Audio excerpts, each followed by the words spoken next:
Hello les guys, j'espère que vous allez bien. On se retrouve pour une nouvelle vidéo où aujourd'hui on va parler de la féminité entre deux cultures. Quand on parle souvent de métissage, on parle de beaucoup de choses, mais on parle pas assez de la féminité, surtout quand tu as grandi avec plusieurs cultures. N'oublie pas de t'abonner, de liker et de partager. Let's go!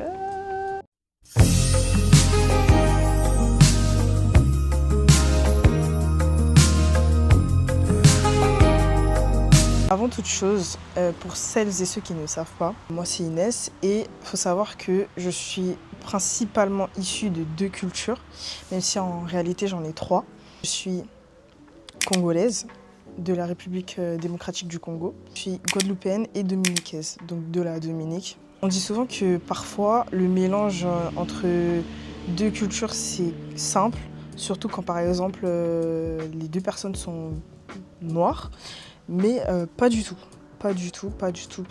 Il y a tellement de différences, il y a beaucoup de similitudes, mais il y a beaucoup de différences aussi. À mon adolescence, j'ai beaucoup été confrontée à un problème identitaire. En fait, on te demande souvent si est-ce que tu te sens plus l'une culture ou l'autre culture, alors que quand tu grandis dans les deux, tu peux pas te sentir plus l'un ou plus l'autre parce qu'en fait, les deux font partie de ton quotidien.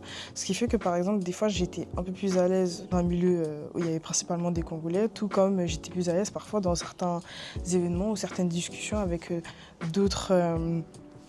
des Antillais. Pour se construire, c'est dur, surtout dans l'adolescence, de se chercher en fait, de se chercher une identité, de savoir vraiment qui on est. Je disais souvent que physiquement je faisais pas congolaise, ou sinon on m'a déjà dit aussi que j'étais trop noire pour être antillaise, bref. J'ai aussi beaucoup eu dû au fait que je ne savais pas m'habiller pour une congolaise, ou sinon que j'étais trop habillée pour une antillaise. Non mais en fait des clichés, mais vraiment si je vous sors le panel de tout ce qu'on m'a sorti, vous allez vous tirer les cheveux. Je crois que la chose qui m'a beaucoup le plus marquée, ça a été le fait que j'ai beaucoup été confrontée au fait que moi je ne parle pas le lingala. Surtout une langue parce que moi je viens de la tribu des Luba, je suis une Muluba. Le fait de ne pas savoir parler le lingala ou le chiluba, ça a été beaucoup un frein en fait dans ma construction.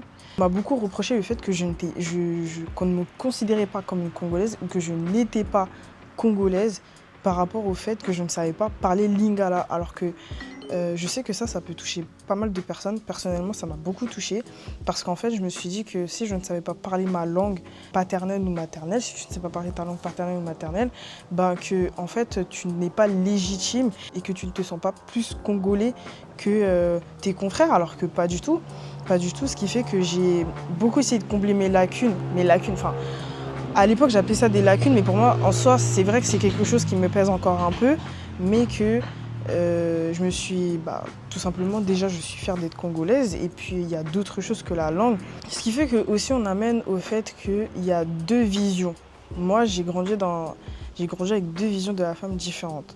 Après, c'est propre à chacun. D'un côté, on a la vision de la femme antillaise qui est très forte, très dure, qui ne compte sur personne, indépendante, qui doit vraiment tout faire à la maison. C'est le deuxième papa, même si demain, on va dire qu'il y a un père à la maison, la femme antillaise, elle est très papa et maman en même temps. Vous voyez, ce qui fait qu'on va toujours un peu grandir dans le fait on doit être toute seule, on doit tout faire toute seule, on a besoin d'aide de personne. Alors que d'un autre côté, des Congolais, en fait j'ai grandi aussi avec une vision de la femme qui est également dure, mais dure aussi dans le travail, dure dans sa manière d'être, dans le fait d'être soignée, d'être très présentable et surtout ça m'énerve de dire ça, mais d'être une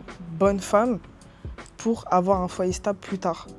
Ce qui fait que ces deux visions, enfin un foyer stable plus tard, pour mon mari. Et ce qui fait qu'il y a vraiment deux visions différentes qui s'entrechoquent. Et ça a été un peu difficile pour moi parce que, en fait, on est mitraillé entre deux mondes. Après, bien évidemment, quand tu as deux cultures, il faut savoir prendre le bon côté des deux cultures, mais c'est difficile aussi d'effacer les mauvais côtés. Ce qui fait que parfois, dans la balance, tu peux te retrouver à avoir déjà deux mauvais côtés en même temps et d'avoir un côté qui pèse plus que l'autre.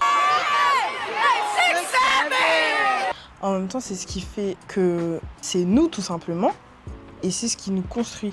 Et moi, je trouve que ça a été super bien parce qu'au final, ça m'a appris beaucoup la résilience, le fait de prendre soin de moi, le fait d'être fière en tant que femme noire, d'avoir une double culture comme ça, parce que même si on a beau dire que oui, ok, c'est un mélange entre noirs et tout, je vous assure qu'il y a des différences chez les Antillais et chez, je ne vais pas parler pour les Africains de manière générale, mais par exemple, il y a des différences entre les Guadeloupéens et les Congolais. Vous voyez ce que je veux dire, même s'il y a beaucoup de similitudes. Mais c'est vrai. En fait, dans la vision de la femme qu'ils ont, même si j'avoue que les deux côtés, ils ont quand même assez une vision majoritairement patriarcale, c'est vraiment quelque chose de très compliqué. Après, c'est ce qui a fait que c'est moi. J'ai su me construire un équilibre. Mais en fait, pour construire cet équilibre-là, de cette vision de ta féminité, en fait, il faut s'instruire. Le meilleur instrument, c'est vraiment de s'instruire, de s'entourer de bonnes personnes. Sinon, tu vas te perdre. Tu vas te perdre entre deux mondes. Et en fait, ce qui fait que tu vas essayer de te construire un personnage que tu n'es pas et que tu ne vas pas assumer du tout. Moi, j'ai essayé. À un moment donné, j'ai essayé d'être grave congolaise. Voilà, ça n'a pas marché. J'ai essayé d'être grave antillaise, ça n'a pas marché. Clairement. Mais c'est quoi ces bêtes là? Ça m'a appris à trouver un équilibre en m'instruisant, en me renseignant. Aussi, par exemple, avec les femmes avec qui je parle, avec mes amis, avec mes tantes aussi, un peu comment je vois, un peu comment c'est aussi. Et aussi, il faut expérimenter. Il faut expérimenter pour savoir à peu près quelle chose tu peux en sortir par rapport à ces deux visions-là. Parce que tellement une richesse, c'est bien d'avoir une seule culture, mais je trouve que avoir plusieurs cultures aussi, c'est vraiment une richesse et ça permet aussi de t'ouvrir l'esprit en tant que femme et de te dire que tout ce mélange fait que c'est toi. Dire en tant que femme qui a deux cultures et deux visions de la femme différentes, c'est assez compliqué. Surtout quand on grandit, qu'après commencer à s'affirmer dans certaines positions ou pas, à différents moments de ta vie, au moins tu sais que tu n'as pas qu'un modèle, tu as plusieurs modèles. Et plus tu t'instruis de ça, plus tu en tires des leçons, plus tu prends des exemples. Et en fait, ce qui fait que tous les préjugés, toutes les remarques qu'on t'a faites qui t'ont plus ou moins fait du mal, fait que tu vas arriver à passer au-dessus. Moi, c'est ce que j'ai fait. J'ai réussi à passer au-dessus, même s'il y a encore quelques difficultés, comme je l'ai dit. Mais je sais que je suis fière, en tout cas, de me dire qu'aujourd'hui, je suis ni trop congolaise, ni trop peu antillaise, mais je suis vraiment les deux. Donc voilà, c'était tout pour moi. Si tu as aimé la vidéo, n'hésite pas à liker et à t'abonner encore une fois. Et on se dit à la prochaine. Et on n'oublie pas, hein, Born to Grind.